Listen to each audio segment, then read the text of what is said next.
清理好了吗？大人放心，几处寺庙和关衙外的灾民都清理干净了。这2日，粥棚里的东西也都换好了，绝对让胡珠夫人一点都见不到。原本上书是为了求赈灾的粮食，没想到这越州的粮食没有到，胡珠夫人却先来了。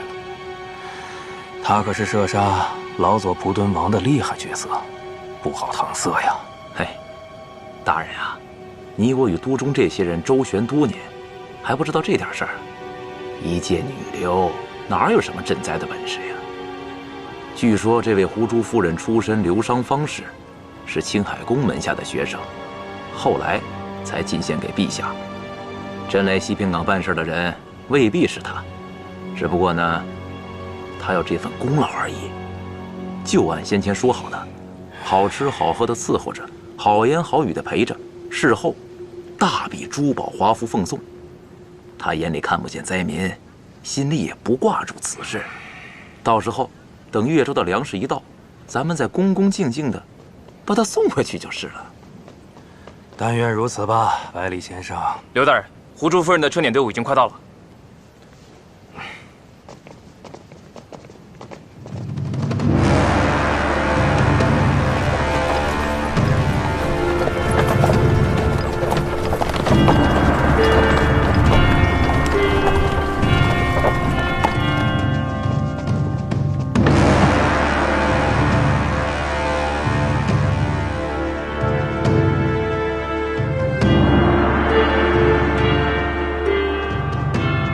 臣恭迎胡珠夫人。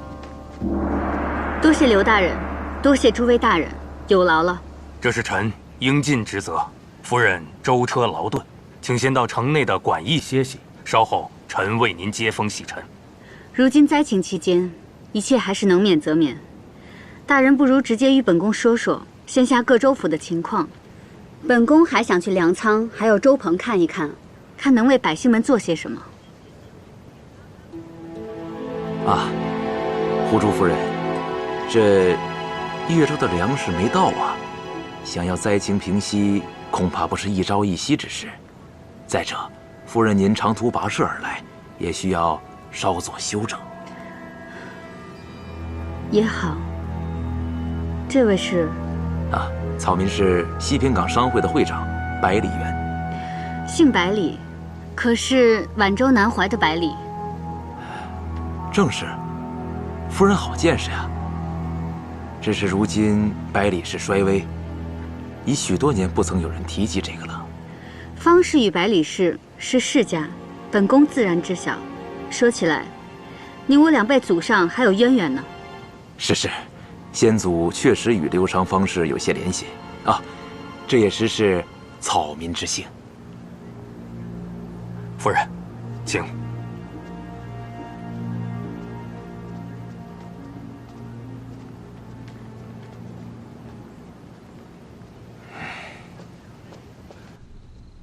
夫人，西平岗地处偏僻，没什么好酒好菜奉给夫人，还望夫人恕罪。这一杯，刘某敬夫人，祝夫人青春永驻。祝夫人青春永驻。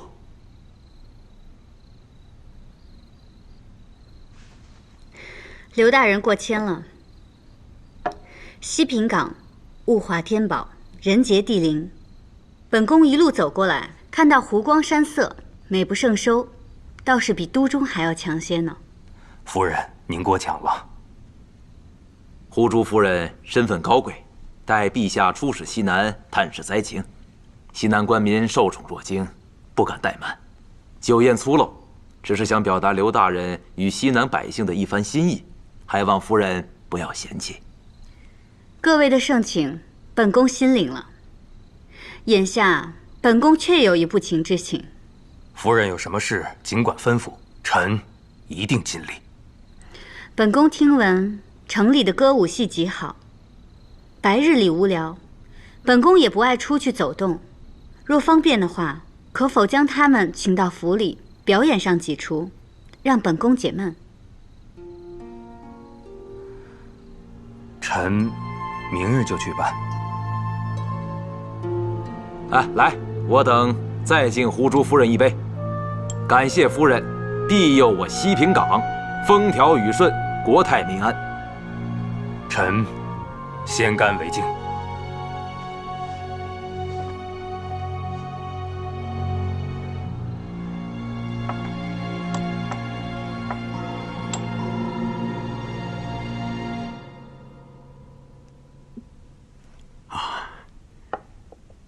这鲛珠啊，果然神效。再过几日啊，青海宫便可行走如常了。鲛珠只能去除已生成的毒血，无法除根。不过是虚应付一些日子而已。青海宫，我自己的身体，我知道。奴婢参见青海宫。内官免礼。这是陛下让典膳局特意给您做的滋补膳食，青海宫要多用一些啊。那奴婢就给您放在这儿了。多谢内官。我昏睡多日，不知宫中什么情形。回青海宫的话，宫中一切如常，只是陛下不能经常来探望青海宫，以免泄露青海宫中毒的行迹，所以就让奴婢前来了。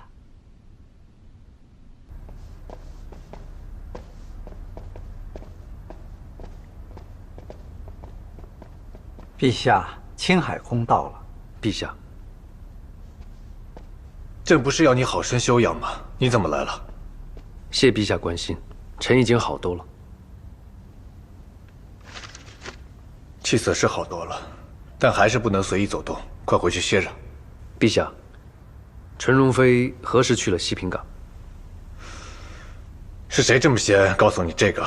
我昏迷的时候，你在我耳边说的。凡事只要牵扯到他，你倒是毫不放松。他走了很久了，你追不上，也叫不回来。为何让他去？方海市的微臣之意，真是深得你的真传。他言之凿凿，听闻朝中有要他去赈灾的呼声，他便势必要做个表率。朕看他对西南的情势确有把握，便准了他的请求。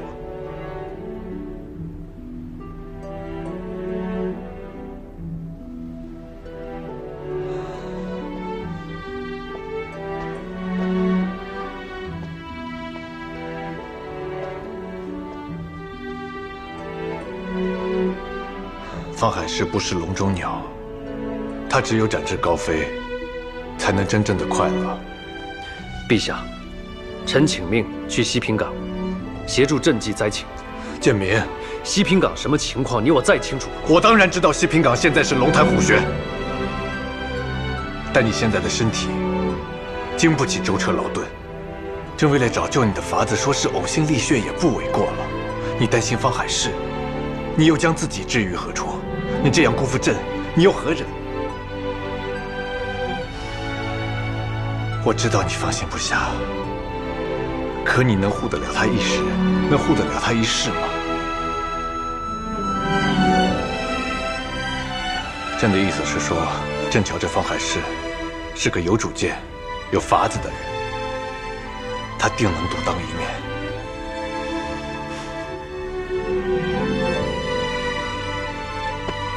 建明，有些事你也该放下了。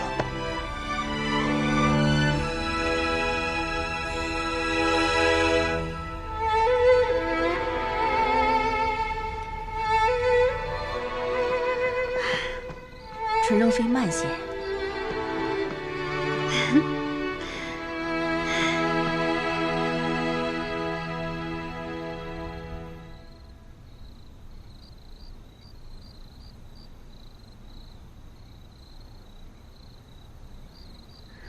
眼下情况如何？我们仔细探查过，西平港内确实聚集了大批民众，馆驿周围的民众也不像是普通的老百姓。可有的时候，地方官员隐瞒实情，报喜不报忧也是有的。我本想看看粮仓与各处粥棚的情况，看看这西平港到底有什么蹊跷。眼下他们是不会让我看到什么实情的。去将我的衣裳拿来。是。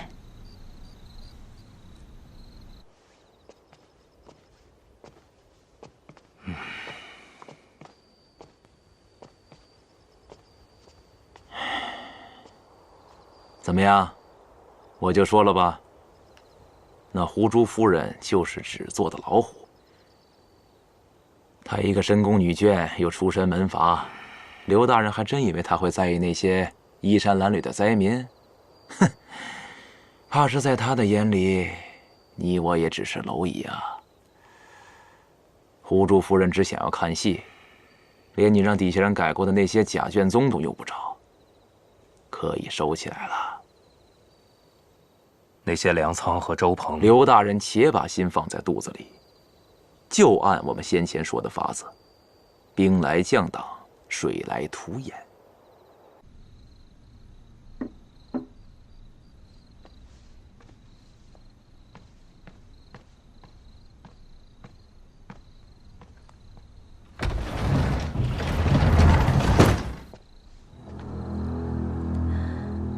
纯容妃当真要去？别叫纯容妃了，就叫夫人吧。是。记住了，西平港大旱，百姓疾苦，所以我要为了百姓在屋中祈雨。一日不下雨，我就要在屋中继续祈祷，不会出去的。时不常让这身影在窗口晃一晃，拖住他们，能拖多久拖多久，拖到我回来为止。是，那我去举巡天之印。哎，不用了。你们好好守着吧。夫人，放心吧，你忘了我的出身了吗？我不会有事的。这刘昌平一直遮遮掩掩的，一定有什么不可告人的事情，我要去查清楚。夫人一定要多加小心呐。我走了。排好队啊！下一个，领完粥的赶紧走啊！别磨叽。走走走，先走，动作快点快点，别磨蹭，快！君夜，求求您再给一口吧。这几日周鹏吃的粥清亮的跟水一样，快点！再这样下去，快点！浑身虚浮，走不得路了。少废话！谢谢。这几日让你们喝米粥，有的喝就不错了，你还想吃饱啊？我跟你们说啊，给我一点吧。上头有令，不许你们在城里聚集，再不散开，嘿嘿，粥是没有，鞭子倒是有一大顿。赶紧走！大人，我们不喝这米粥也行，就前些日子富康还有那马嚼料，只要能填肚子也行。滚！少废话！滚蛋！滚！都散了啊！果子儿，果子儿，你这整日把这些人赶来赶去的，我看你不像个队长，倒活像个猪倌儿。要真是肥猪的话就好喽，今儿就能吃顿好的了。我跟你说啊，我已经好几个月没尝过肉味儿，吃杂碎汤吃到我这嘴里，整日发苦。哎呦！再是荒年，西平港的守军也自有军饷，不吃地方上的粮，不至于短缺至此。怎么听他们话里话外的意思，竟有人连守军的口粮也敢克扣？赶紧起来！走了，起来！起来！起来！我赶紧走！走！不要赶我们出城！城里还有个猪棚，夫君真没活路了。也怪你们倒霉啊！大人，突然来了一位胡主夫人，时机好啊！你们要真成了饿死鬼，冤有头债有主，可千万别来找我，都去找他啊！走！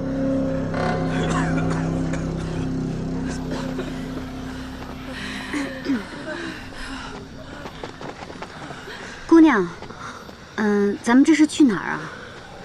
先去前面的山坳里待几日，等胡珠夫人走了，咱们再设法回城。哦，我看这情况，多半是回不去了。这前面山坳里住几日，要实在回不去西平港，咱们也得跟附近那些人一样，去越州。你怎么整日净讲这些丧气话？真跟他们一样去逃荒了，还能有活路吗？又不是我赶你出来的，你出我撒什么气啊？小鱼，少说两句吧。阿花和他弟弟走散，这一出了城，日后还不知道有没有再见面的机会。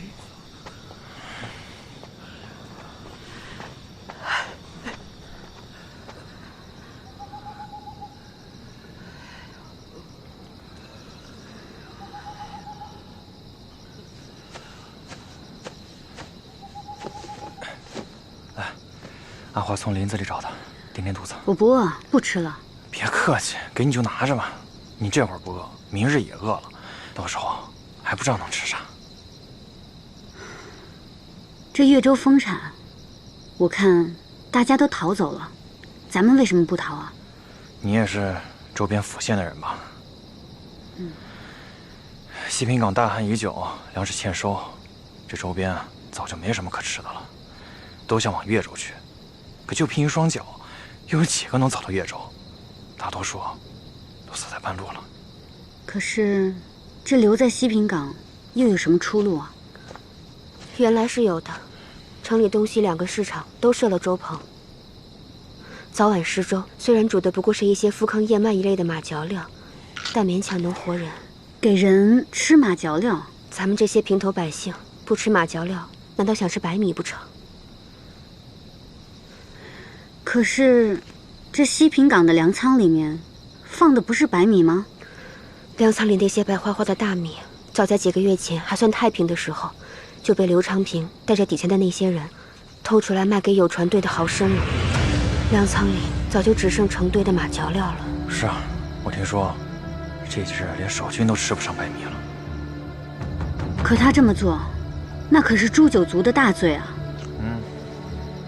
所以啊，我们这不是被赶出来了？都说胡珠夫人是龙尾神的使者，可是她没带来粮食，反而带来了更坏的事。刘长平和商会的那些人没哄他们卖白米换马嚼料的事情露馅儿，把所剩不多的大米搬出来布置了几个粮仓，又把粥棚里的杂碎汤换成了米汤。可是城里养不住那么多人啊，又要担心胡珠夫人看出问题，就把我们一批一批的往城外轰赶了。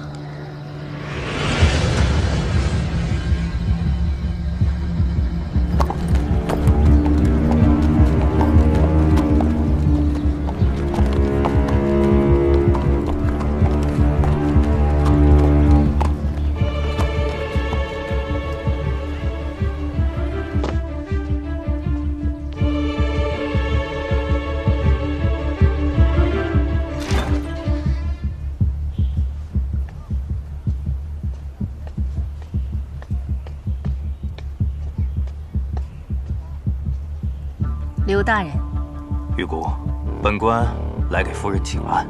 有劳刘大人了。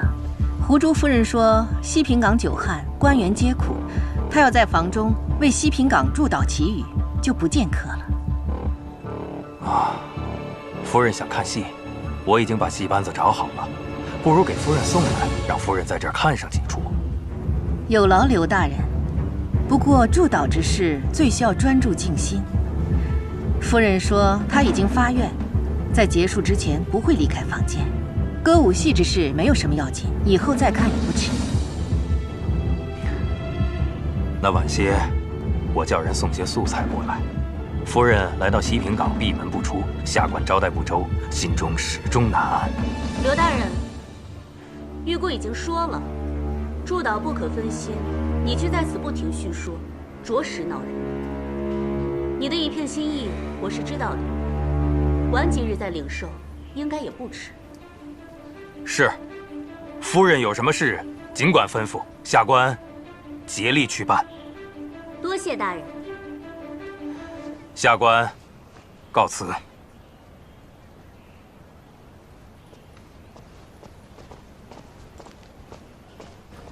大人，这胡珠夫人还真是能装神弄鬼，我看她根本无心赈灾，又怕陛下怪罪，才弄出这样的名堂。若是这样，反倒安心。大人觉得有什么不妥？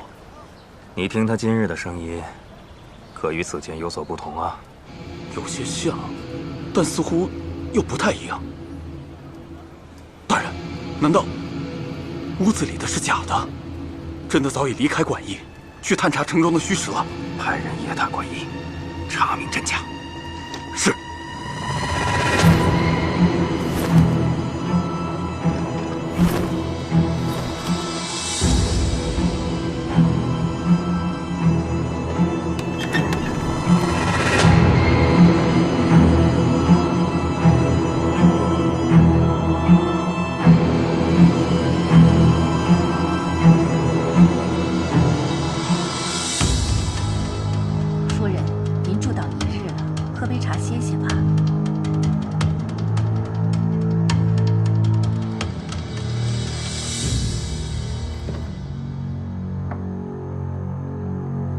人走了。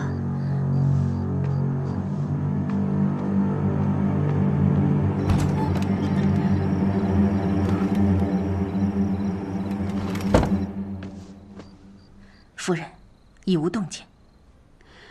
越州那边的消息有了吗？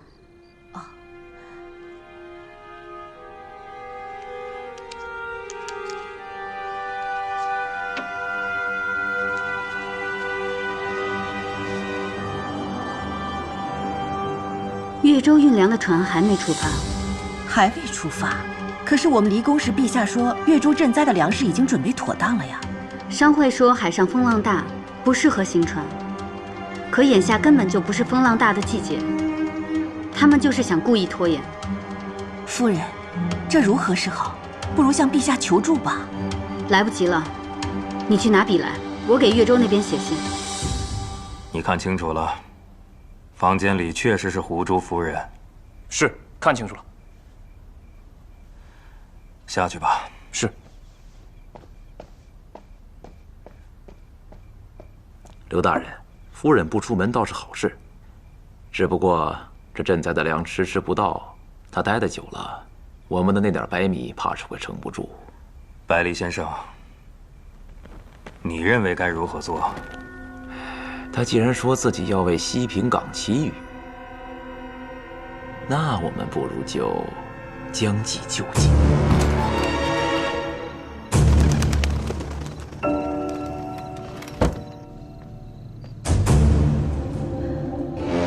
夫人，这消息传出去，运粮的海船就会出发吗？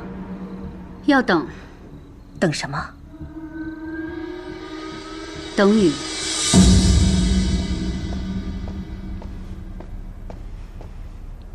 陛下，请准臣前往西平港协助赈灾。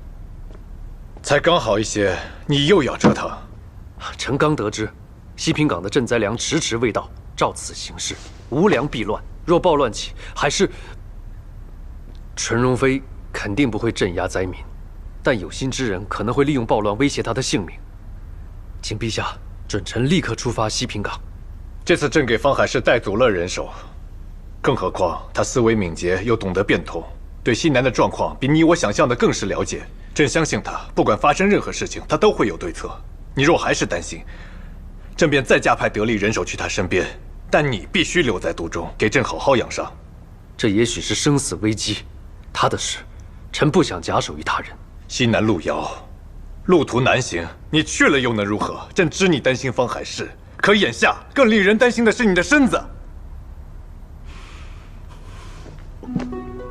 臣知道陛下关心臣，但臣时日无多。如果没有办法看到他平安归来，即便是死，臣也无法安心。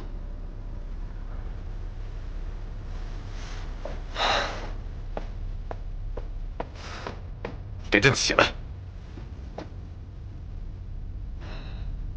你这个倔骨头！朕知道，朕现在跟你说什么都无法改变你的心意。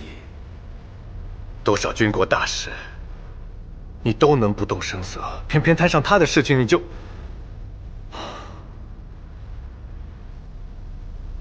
行了，你去吧。朕已令人寻找更多鲛珠，现有的鲛珠已命御医磨成粉末，离开之前记得把它带上。臣遵旨。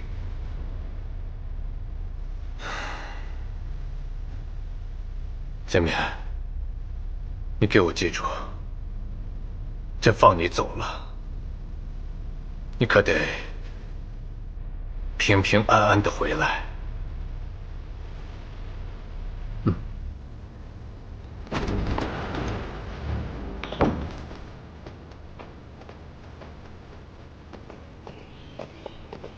公爷，青海公，去越州的人都点派好了吗？已经准备好了。催粮之事也要同步进行，跟随我的人手可备好。都已经备齐了。传令下去，避人耳目，各自出发。我走了之后，宫里面也要加强轮值，多安排人手，不可缺岗。入夜之后，宫里的宫门不可再开，你盯紧一点，不可有任何的差错。是，公爷。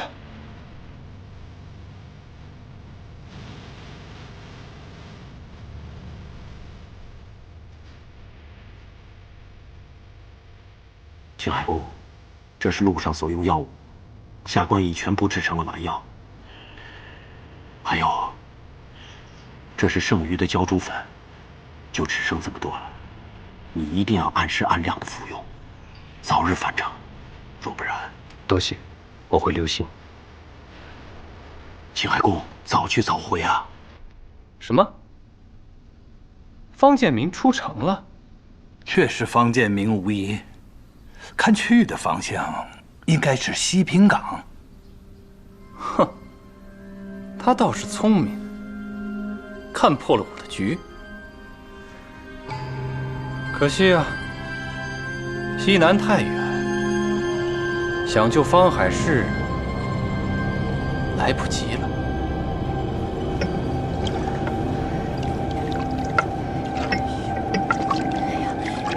多给点儿，谢谢。这米实在是太少了，别说吃饱了，就连垫垫肚子它也不够啊。有的吃就吃吧。我跟你说，那胡珠夫人虽然来了，但越州的米是一粒都没到。这粮食再不省着点吃，后面可就撑不下去了。快走！走吧。这是什么呀？一粒米都没有，和清水一样，这么喝下去就饿死了。是啊，日日吃不饱。这胡珠夫人不就是来赈灾的吗？怎么会没有米呢？对呀，她来了，情况反而更糟了。这算怎么回事嘛？这是也没见他来粥棚查看情况，他来做什么呀？吵吵什么？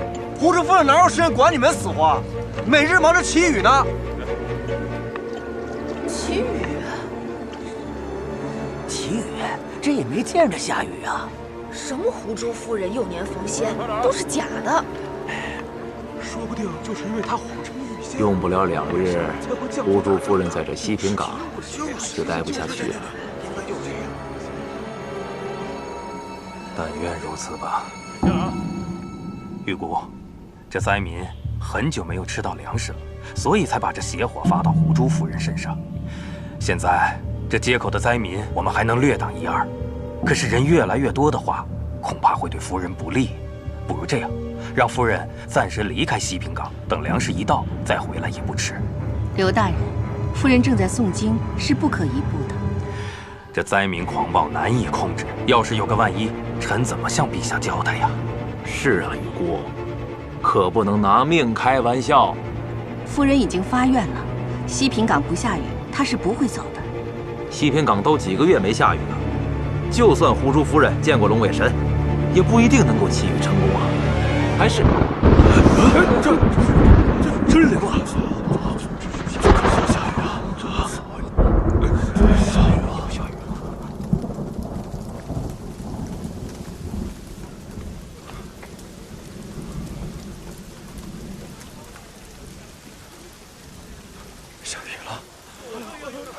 下雨了！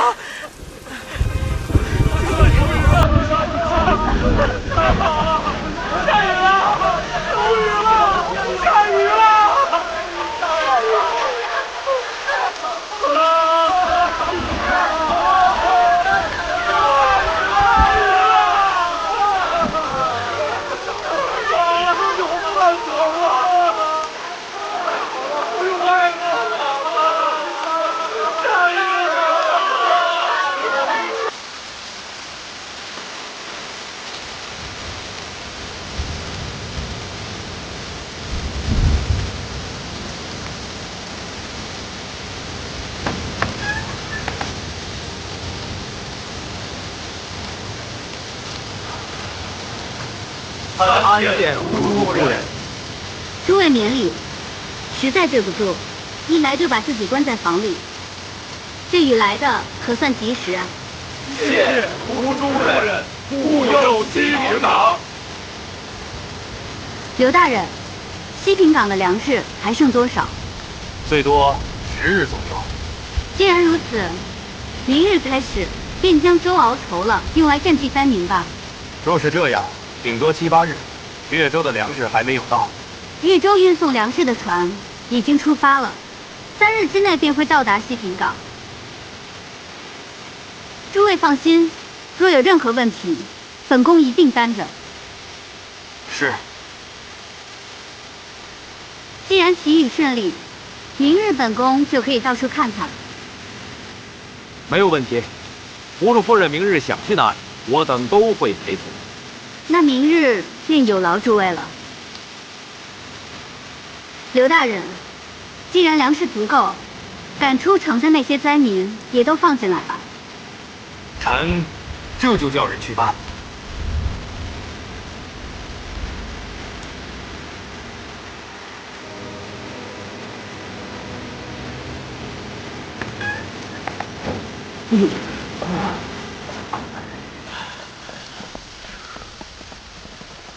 哎呀，这胡珠夫人啊，可真吓人啊！是啊，能呼风唤雨，而且明明关在屋里，还知道外面灾民的情况。是啊，如此看来，他真的是见到过龙尾神，有些神通啊。是呀，这不能得罪他，吓人啊！是，真吓人啊！刘大人，看来咱们今夜要做些准备了。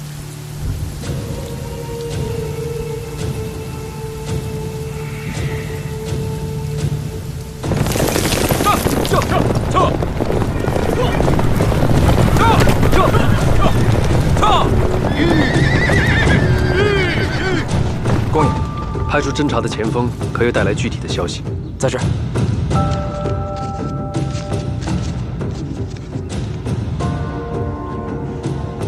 越州的运粮船出发了吗？是，今早有大征军突然登上海船，说奉胡珠夫人之令押送赈灾粮。我们的人尚未赶到，运粮船已经出发了。西平港情况如何？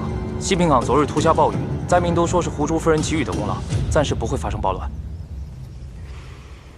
好，立刻赶去西平港。是。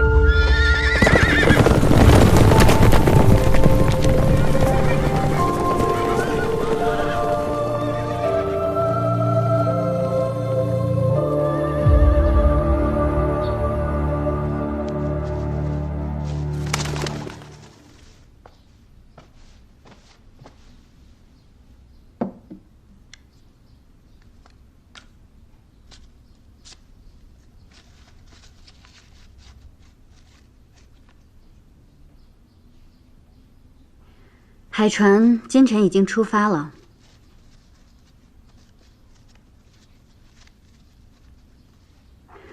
你一直这么看着我，可是有事要问我？啊，是。奴婢想了一整夜，怎么也想不明白这几日的事，想向您请教。但问无妨。夫人会秘术，能降雨？当然不会。那为何您说下雨就真的下雨了？你可曾注意到，咱们第一日来这里的时候，院子里开了一种红色的花。这种花在当地肯定不多见，但是在我家乡却时常见到。这花叫风雨花，对水汽十分的敏感。若这花突然绽放，开得格外艳丽，就说明7日之内必定会降雨。我来的第1日便看到这花开得十分艳丽。哦，原来如此。可为何下了雨，越州商会就会放运粮的海船出海呢？南方形势复杂，但大多数人都是供奉龙尾神的。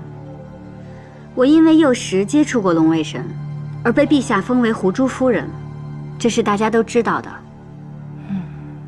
但是那些官商未必真的信我，所以若是降雨成功，他们便会升起敬畏之心。只要给的压力足够大，他们便会听命行事。足够的压力，就是陛下的大征军。陛下，臣还有一不情之请，臣想在季风馆拨一些人手，还要调一些大征军秘密随行，兵分2路前往越州还有西平港，以备不时之需。准。这2路大征军到达了当地以后，都潜伏暗处，听我命令。我给越州发出的命令便是：一旦西平港有降雨的消息，他们便控制运粮出海的船只。您这是戳中了人心。如果对方并不信奉龙尾神，又是硬骨头，岂不是有风险？那便以巡天之印杀抗命之人，以儆效尤。原来您早就把巡天之印给了在越州的大征军手里。好在兵不血刃，船已经在路上了。夫人心思缜密，智谋过人，若非女子，实该出将入相。南方的势力本就盘根错节，一时半会儿我也摸不清楚。不说这些了，准备出发吧。在赈灾粮到达之前，要将西平港的蛀虫们好好清一清了。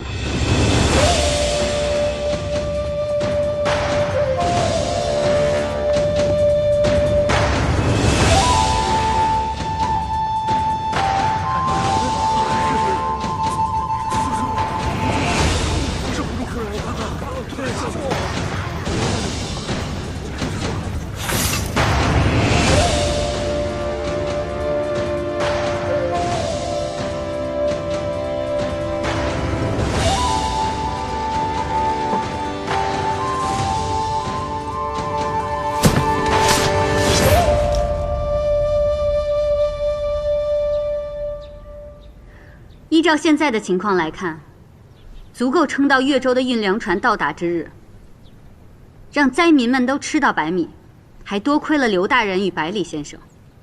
草民不敢鞠躬。来人，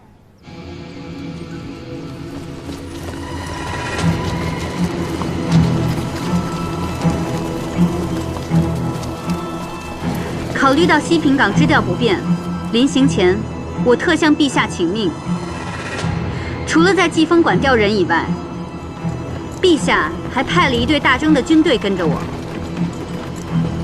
今晨，这队大征军去了军营。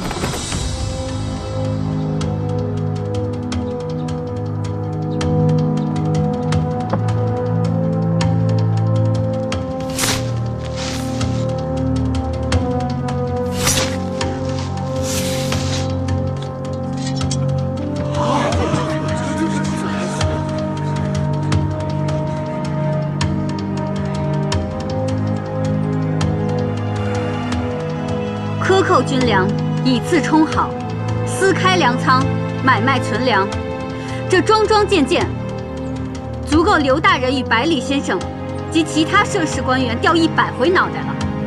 若不是你们罔顾民生，西平港何以落入今日境地？臣无话可说。那你呢，百里先生？你可是皖州南怀百里氏的后裔，坐拥半个西南的豪商啊！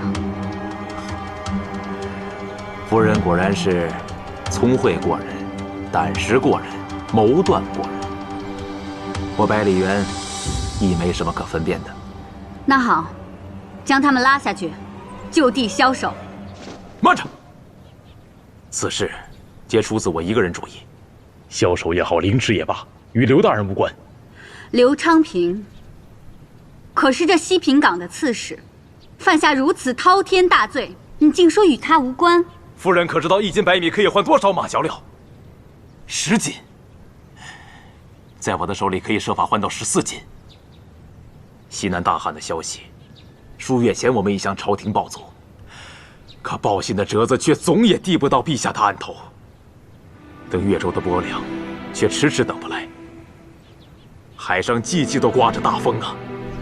贩卖茶叶丝绸去汉州的船日日走的，运粮食来西平港的船却日日走不得。刘大人无奈，只能开仓卖粮自救。这几个月来，我们几乎卖光了西平港所有的白米，再用金子全部换回来马嚼料。正因为如此，所有人才能勉强报复到今日。这是大罪。从夫人您进西平港的第1日，我就料想到会有今日。如果不是为了在您面前粉饰太平、驱赶灾民，刘大人从头到脚都可以称得上是个好官。您看看刘大人的脸色，他自年初以来殚精竭虑，但整日里能入口的也只有这些马嚼料。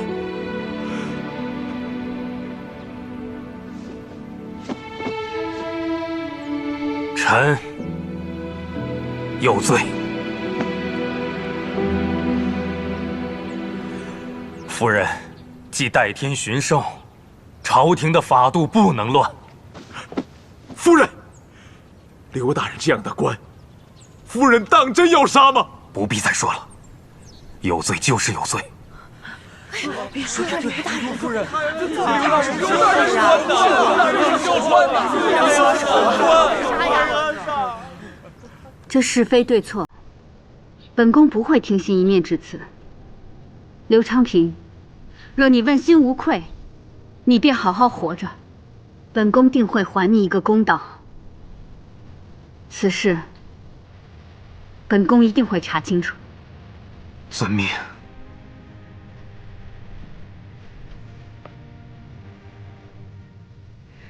越州运粮船即日会到达西平港，湖州夫人下令开仓赈灾，所有背井离乡、无处可去的灾民亦可领取。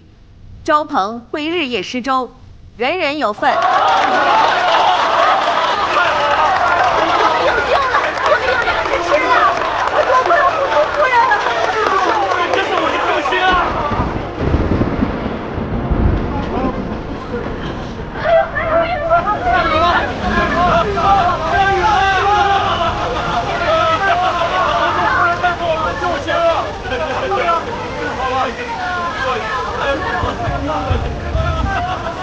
哎，你们看手里有锅！任凤出家，如凤传世，真实啊！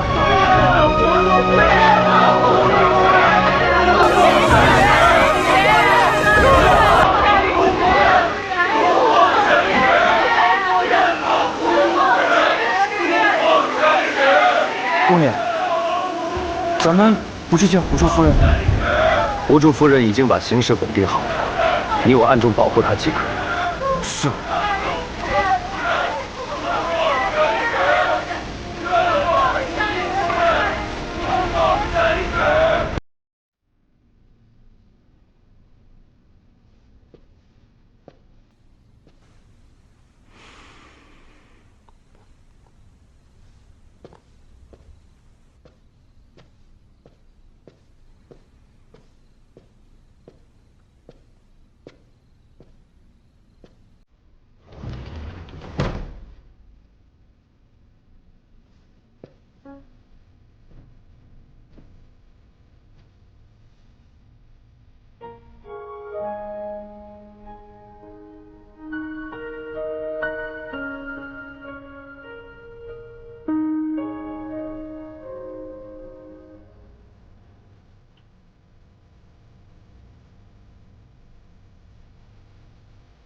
果然生了风寒。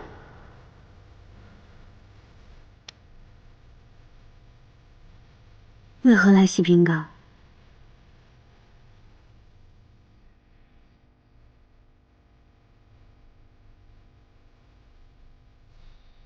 我知道是你，我也知道，若是我说我病了，你定会来看我。你放心，我不会睁眼的，我就当作是在做梦，梦醒了便什么都不记得。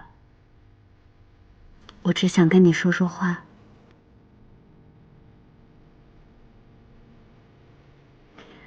这次赈灾，我做得好吗？很好。可是因为担心我，所以才来的。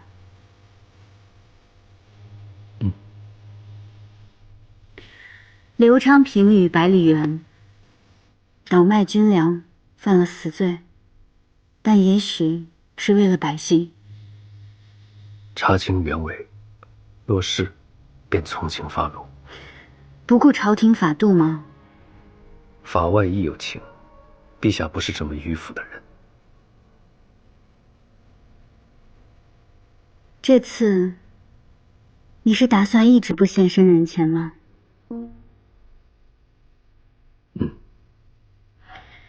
会一直护着我，直到赈灾结束吗？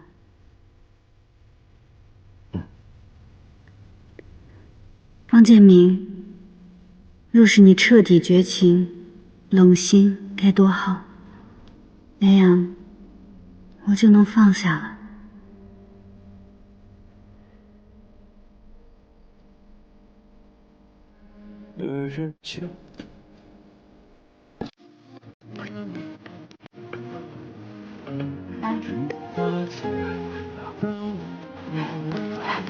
谢谢红州夫人啊，谢谢，谢谢红州夫人，谢谢红州夫人。来，下一个。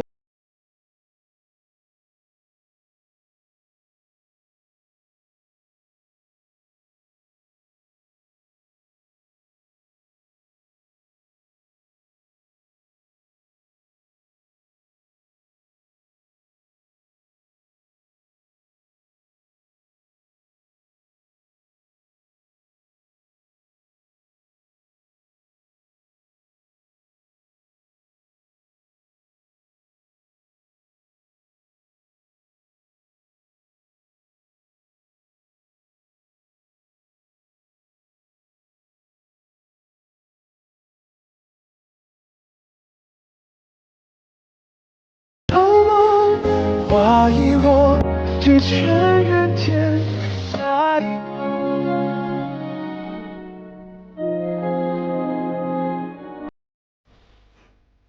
还是你懂我，知道我为刘长平的事忧心，特意找来这些卷宗。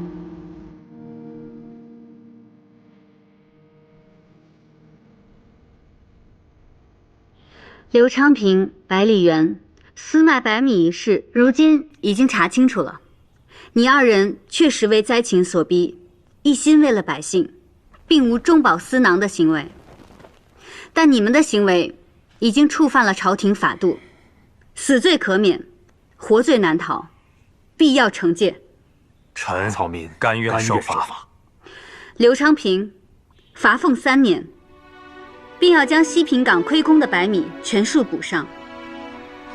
其他涉事官员知情不报，罚俸1年。是。至于百里园，此事过后，你海上行商的证照要被市舶司收回3年。你也算是没辜负你的姓氏。是。日后如有机会，百里园愿为胡珠夫人驱使，为您鞍前马后，在所不辞。夫人，臣犯下的是死罪，就算是罢免官职，也只能算是小惩大戒。您还让我出任西平港刺史，如此一来，有失朝廷法度，臣觉得陛下赐本宫巡天之印，在这西南一带，本宫的话便是陛下的话，本宫的决定便是陛下的决定。刘大人，可有异议？臣不敢。臣谢过夫人。二位请起吧。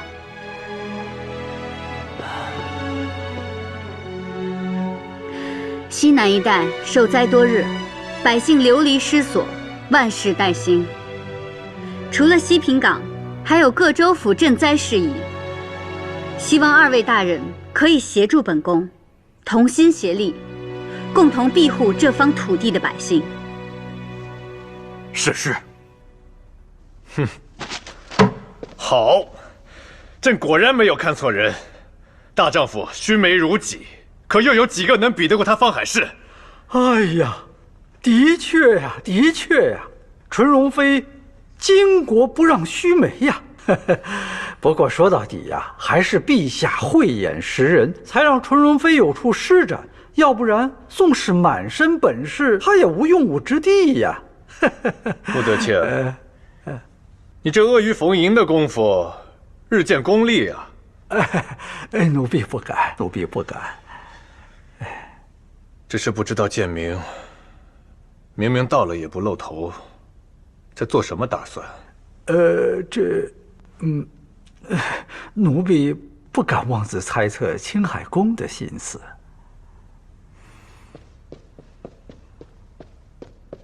启禀陛下，司库见吴主事求见。宣他进来。是。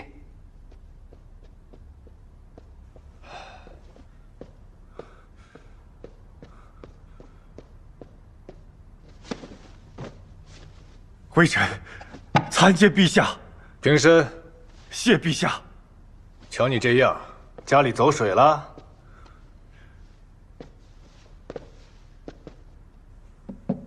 臣启陛下，自陛下命臣拨出黄金，修建水渠、堤坝和驿仓，赈济百姓以来，黄金大批流出，导致金价暴跌。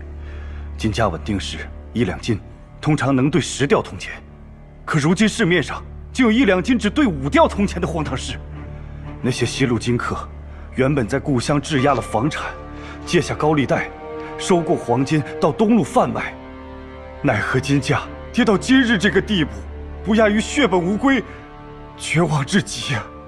这些时日，帝都街头触目皆是那些独坐愁饮的西路金客，自杀者已为数不少。难怪近几日西路诸部纷纷派使臣，急着赶来天启。请陛下明示，稳定金价，不至于造成恐慌。就算是恐慌，也是那些贪心不足的西路金客恐慌，与我大征子民何干？陛下，好了，你且去安顿那些西路金客，其他的事情朕自有打算。退下吧。是，臣遵旨。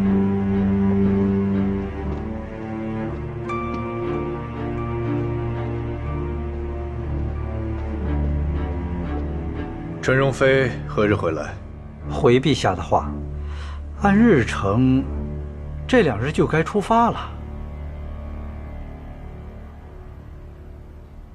夫人何必着急回到都中呢？您为了赈灾已是殚精竭虑，现在情况刚刚好转，就要走。西平港都有2位大人了，其他各州府也赈灾顺利，没有什么需要本宫的了。陛下还在等着本宫回去复命。只是夫人心心念念的歌舞戏一直没看上，这就走了，倒让我和刘大人心中愧疚啊。百里大人说笑了。胡珠夫人，街道上已经挤满了百姓，大家都想拜别夫人，给您送行。夫人，何不让百姓送送您呢？他们都等着参见，让他们免受疾苦的胡珠夫人呢。当初做奇遇等事，不过是为了尽快赈灾，行得非常之法，并无意受百姓侍奉。夫人不恋盛名，草民佩服，但是百姓需要有撑下去的信心，也需要祝福。他们见过神迹，奉您为神使也是自然的。请夫人满足百姓愿望。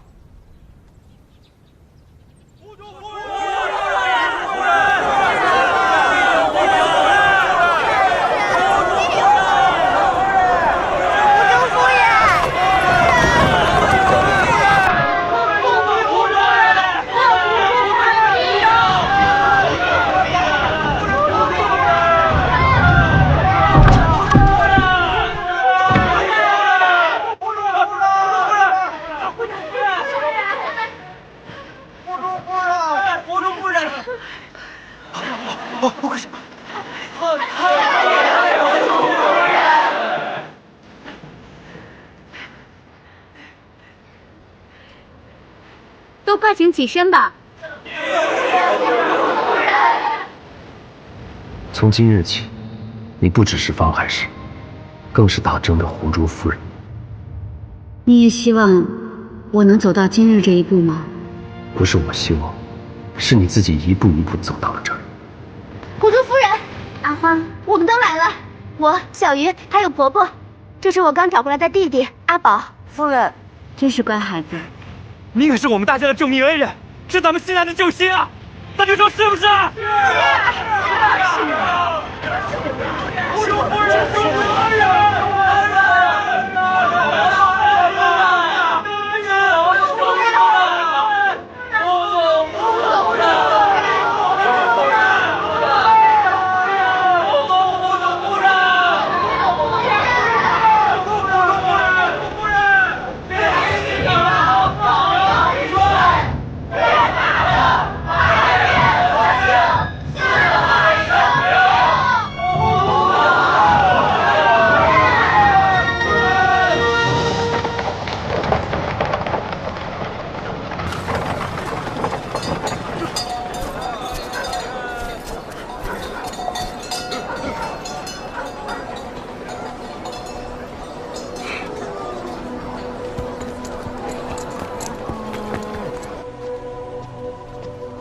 这位客官要做什么？本店男装、女装各类服饰绣品皆可定制。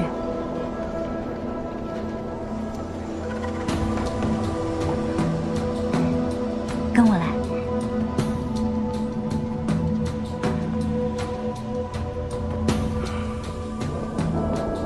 大人，人到了。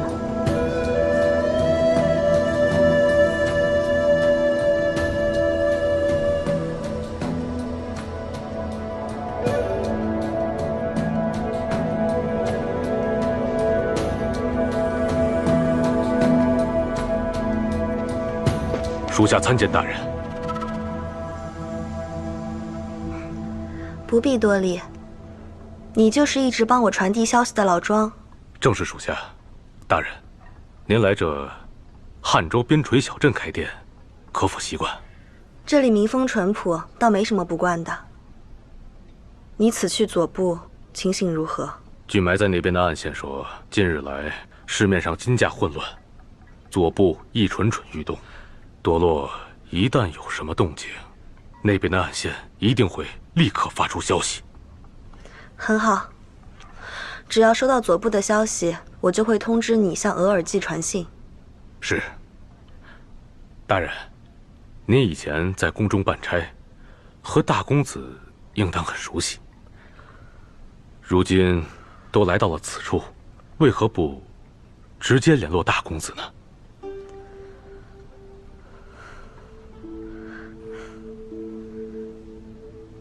方大人，他如今已不是季风馆的大公子，而是胡库王子朵罕。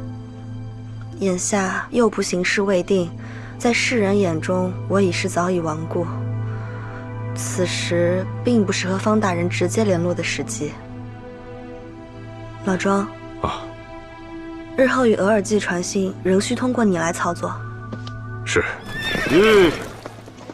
把这给我围了，谁都不能进去。是。走，快走，走，快走，快点！走，快走！大人别急，属下去看看。大人，这是要做什么？是民女无意间得罪了大人，还是有什么误会？帕尔苗，你是遇见贵人。我家主子说你们这儿东西好，就要过来看看。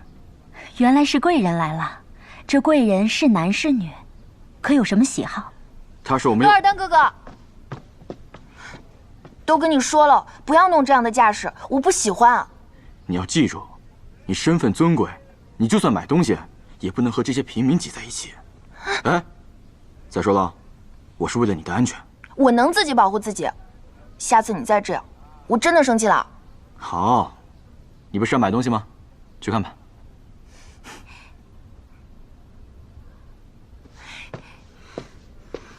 大人，来的是右部敦王额尔济的女儿塔拉王女，还有他麾下的大将洛尔丹。塔拉王女，听着倒不像是来围剿铺子的。是，像是凑巧。还是不能大意，你先到后面躲一躲，待到傍晚再离开吧，免得再生什么事端。啊，是。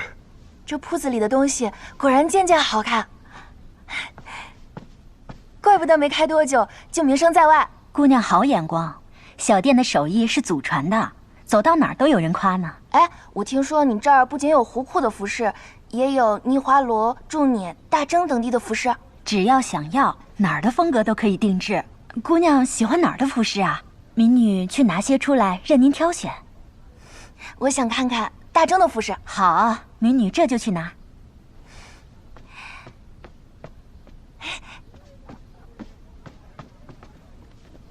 这大征的服饰有什么好？华而不实，也不方便骑马，哪有我们胡库的好看？来穿。罗尔丹哥哥，你不懂，大征的服饰啊，端庄精美。朵罕哥哥也说过，那些绣工最好的绣女，大多都是出自大征的。所以说，大征的服饰细致讲究。又是朵罕，你现在是除了他的话，谁的都听不进去了吧？是又怎么样？朵罕哥哥是我右部的大英雄，我们右部谁不愿意跟他聊天，听他说话？额尔济叔父，你不必再说了。汉州自古以来征战不止，加满人多做肉盾。为了几个肉盾跟夺洛开战，你知不知道会损伤我多少人马？现在加满人已经不是以前的肉盾了，他们在奋力地和夺洛抗争。倘若夺洛收复了他们，不光是疆域上的扩大，还是实力上的倍增。到那个时候，汉州一带将无人与他匹敌，就连我们右部也要甘拜下风。你当真要去？还请叔父同意。我可以扶持你，也可以交给你兵权，但是我有条件。叔父请讲。娶我的女儿，塔拉。啊！这是我刚刚得到的消息。在明日正午之前，夺洛会对兰兹城发起最后一次进攻。到时候他会出动全部人马，也就是说，在那个时候，在他们的后方将会出现一个巨大的漏洞。这条信息是谁传来的？是我在左部的暗线。这些日子就是靠着这些消息，我才没有被夺洛打垮。那这个人是谁呢？是个男人，从中州学得了一手织布的好技艺，但是从来没有人见过他。多罕，仔细想想我刚才说的话，如果你愿意娶塔拉的话，我将会兑现我刚才说的话。你还有时间，今夜之前给我答案。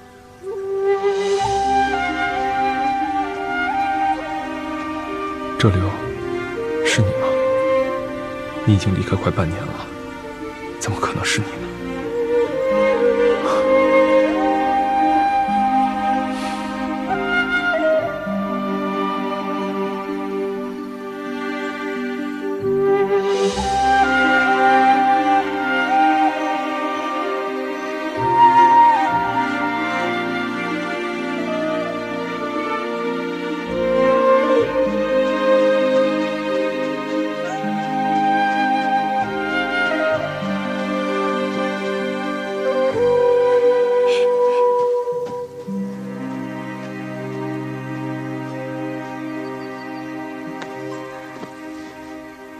德罕哥哥，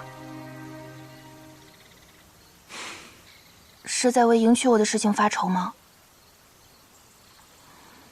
刚刚父王找我去，让我得空的时候量一量你的尺寸，为你做身新衣裳。按照我们胡库的规矩啊，新妇出嫁的那一日，嫁妆里头不仅有牛、羊、骆驼和马，还要为夫君准备一身新衣裳，让他贴身穿着，心里念着。塔拉。我知道，你不用说。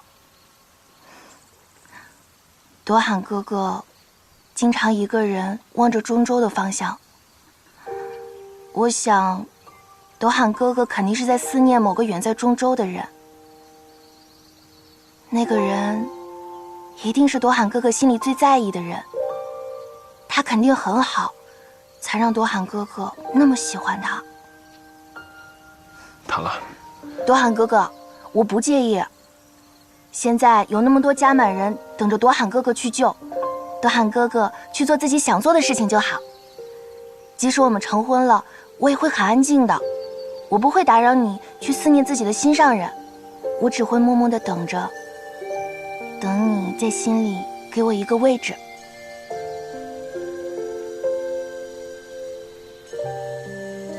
谢谢你。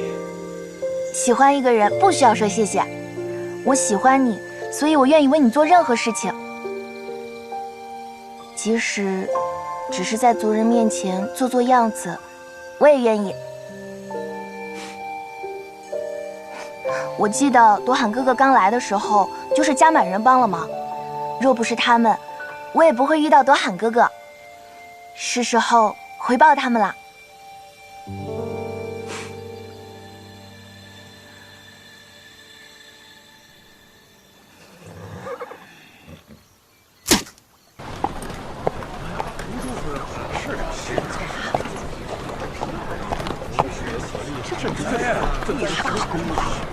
太神人了！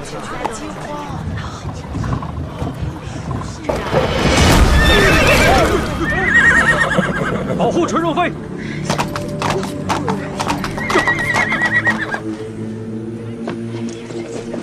不对，不对！我的父亲，你为什么要这样啊？我们不要亲子了，我们不要亲子了。哎，我最近怎么总有人去死？不是月楼就是自己和赤壁说的。嗨，这些西路金道当初赚得盆满钵满的，没想到一下子金价跌成了这样。哎，我听说他们是借钱倒卖的金子啊！咱们打陈荣妃不必操心，谁知道啊？你长途跋涉，赈灾多日，应该多加歇息。此事我会禀明陛下。先回车上吧。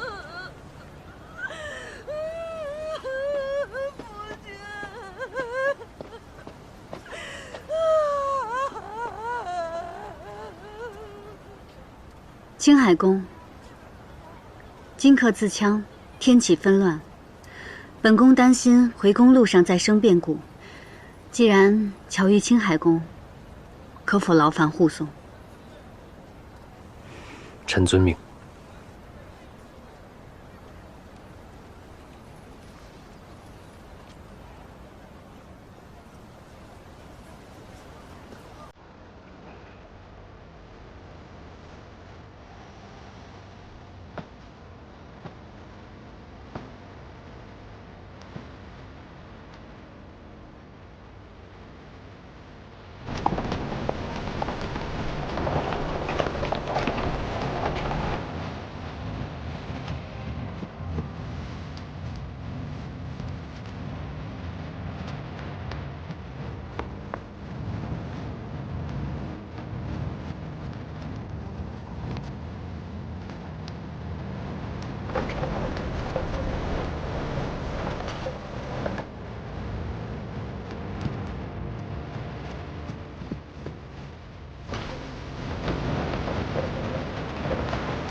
师傅他气色为何这么不好，越来越消瘦？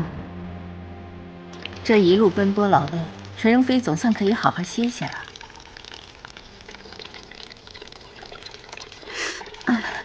怎么了？是烫着了吗？无妨。对了，玉然，你帮我去打探一下金价暴跌的具体原因，以及西路各部对此事的态度。是。还有，你去帮我请一下昭明宫的医官来。陈荣妃身体不适，奴婢去请医佐来吧。啊，不是，我是有事要问他，所以你最好亲自去请，不要让别人知道，包括季风馆的人。是。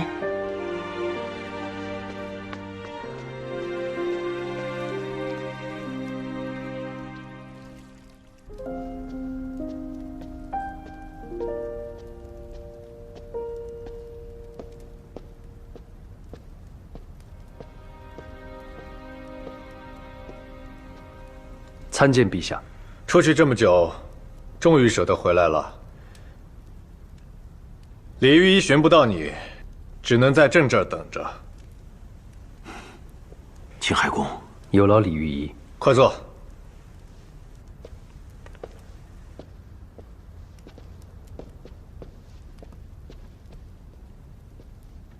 你先前便已入宫，为何不找李御医诊脉？刚好遇到涅华罗金克横死街头，安顿好死者的家属，询问了情况，所以有些耽搁。你怎么这么糊涂？这些事情跟你的身子孰轻孰重，你难道没说吗？是臣疏忽。你打小就是这样，认错最快，屡教不改。如何？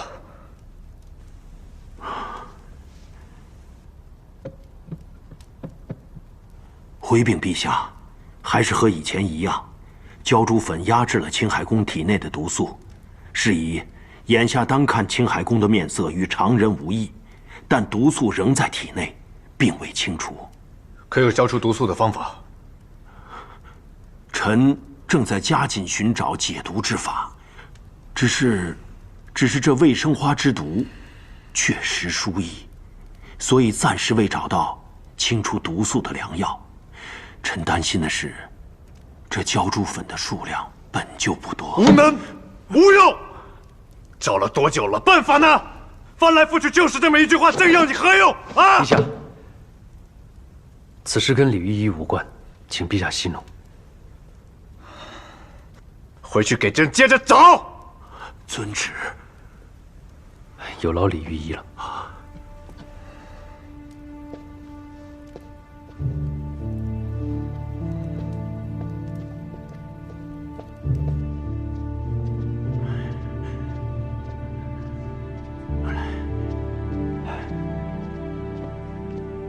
李御医啊，你说吧。没事儿，说吧。青海宫这脉象啊，实在不祥。此话当真？您说这如何是好啊？啊，陛下正在气头上，又当着青海宫的面，我实在是不敢说呀。此事啊，干系重大，必须面禀啊。不如这样，明日李御医再找个时机，向陛下当面详细说明。明日面禀倒也无妨，我只是怕陛下震怒之余，我掉脑袋呀。陛下对您一直很器重，只要您详细说明，据实以告，陛下再震怒也不会真的如何的。好，就听内官您的。哎，多谢内官指点。啊，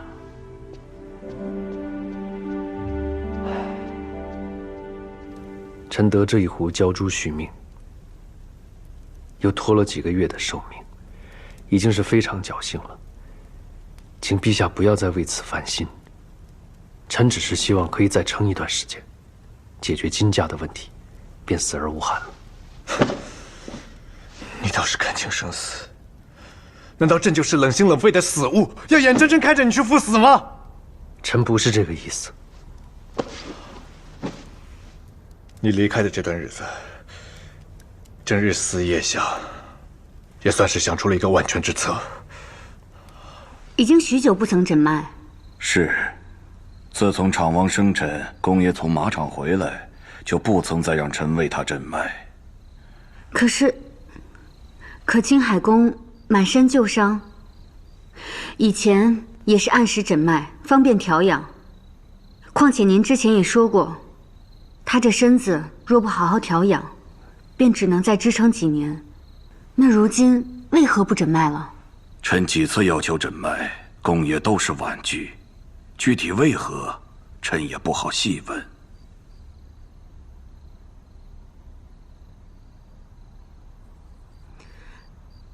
那还请您帮我多留意青海公，若有不妥，臣一定告知纯容妃。此事不便让第三人知道了。臣明白，请纯容妃放心，臣就此告退。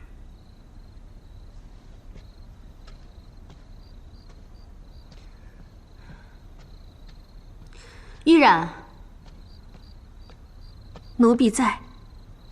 陛下现在在何处？可方便求见？方才陛下派人传话，令纯容妃今日好好歇息，明日会宣您觐见。此刻应该是青海公在办驾。他两人在一处，便是去问，也不会有任何答案。此举不可。因何不可？鲛人是生活在深海里的，他离不开海水。当年海氏遇见鲛人，是在越州。越州离中州路途遥远，我们如何可以安然把它运到天启城？陛下为此大动干戈，若有任何闪失的话，西路诸部必乱。到时候兵祸再起，千秋遗恨，臣实在担当不起。你难道就不想寻找解毒之法吗？建明当然想。天底下哪里有人不想活着，一心想死的？只是臣不可以因为一己的生死，让陛下、让大征涉险，也不可以让无辜的百姓涉险。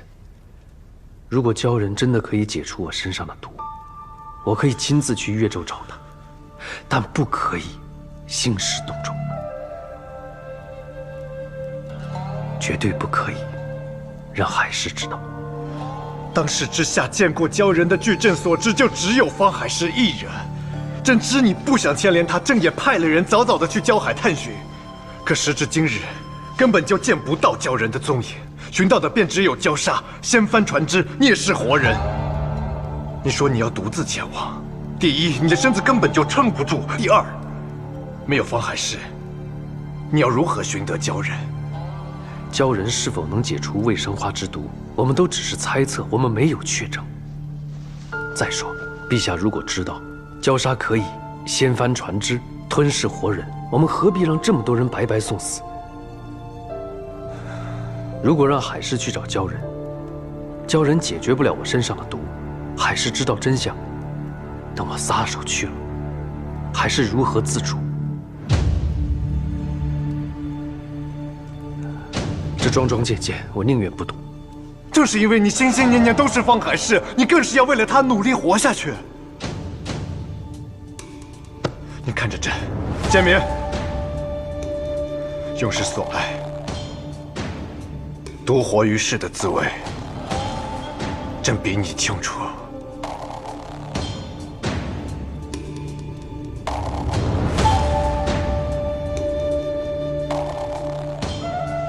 若不是因为朕，你们也不至于如此。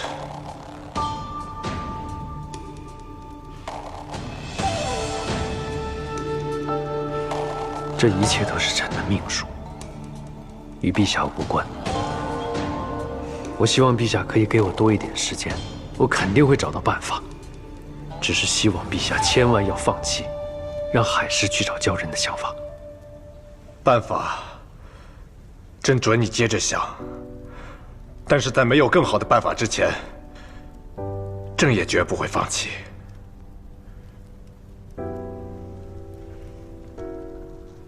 好。公爷，公爷，大公子的密函。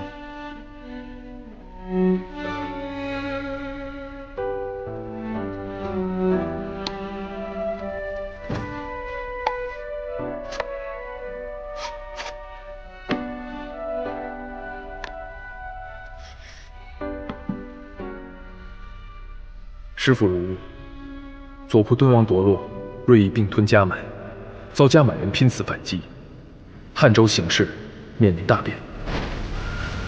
徒儿终于获得额尔济叔父的支持，带领人马袭击了夺洛人马的漏洞，将胡库左部赶出了兰兹城的范围，并顺利与加满结盟。一别多日，牵挂师父和海市，你们都好吗？盼终有一日能再相聚，顺送事情。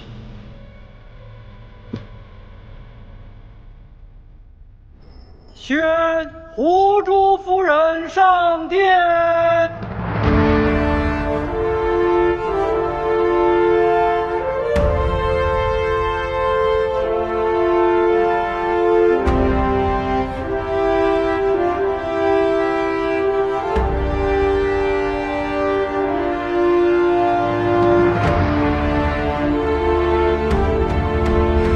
臣妾参见陛下。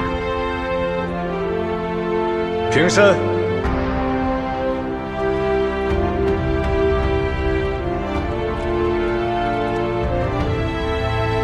此次西南之行，朕批阅折子，已尽知全部情况。你平衡得很好。臣妾代天巡狩，治理灾情，责无旁贷。大朕惯例，后妃不可议政。可若再往前追溯，女子议政，为国尽忠亦有先例。此次你处理西南之事，立了大功，朕便将这巡天之印赐予，准你议政。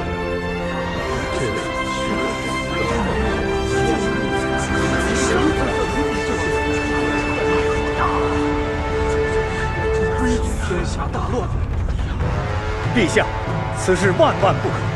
我大征建国数百年，从未有过女子上朝议政的先例啊！是啊，陛下，这可是坏了祖宗的规矩，断然不可如此啊！当初让胡珠夫人去赈灾，朕记得你也上了折子，为何现在才说女子不能议政？陛下，当初灾情严重，事急从权，可如今，方海市证明了自己巾帼不让须眉，可以为朕解忧。议政有何不妥？此番胡珠夫人所为甚好，刺儿头都拜访，这岂是你我能够相比的？是啊，我也听说。启禀陛下，胡珠夫人智谋过人，又有胆识，臣认为让胡珠夫人参与议政是于国有益的好事，并无不妥。臣等附议。陛下，西南一事，并非臣一人之力。陛下，此番赈灾，胡珠夫人确为首功，但西南各级的官员亦劳心劳力，也有功劳，请陛下论功行赏。青海公提醒的是，朕皆会封赏，但眼下只有胡珠夫人在大殿上，便先行领受赏赐吧。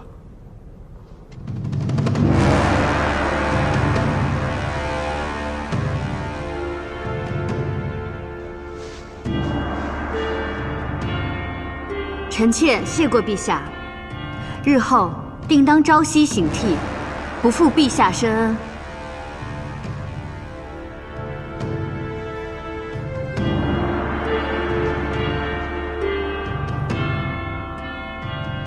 胡珠夫人旅途劳乏，今日就先回宫中歇息吧。谢过陛下，臣妾告退。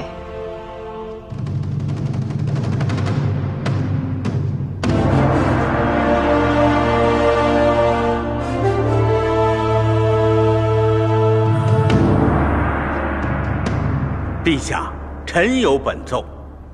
由于金价跌幅较大，连日来天启城内陆续有西路金客自枪，因此西路雷州诸部愤愤不平。眼下各路使臣纷纷抵达天启城，他们召集死难者家属，恳请觐见陛下，望陛下早日定夺。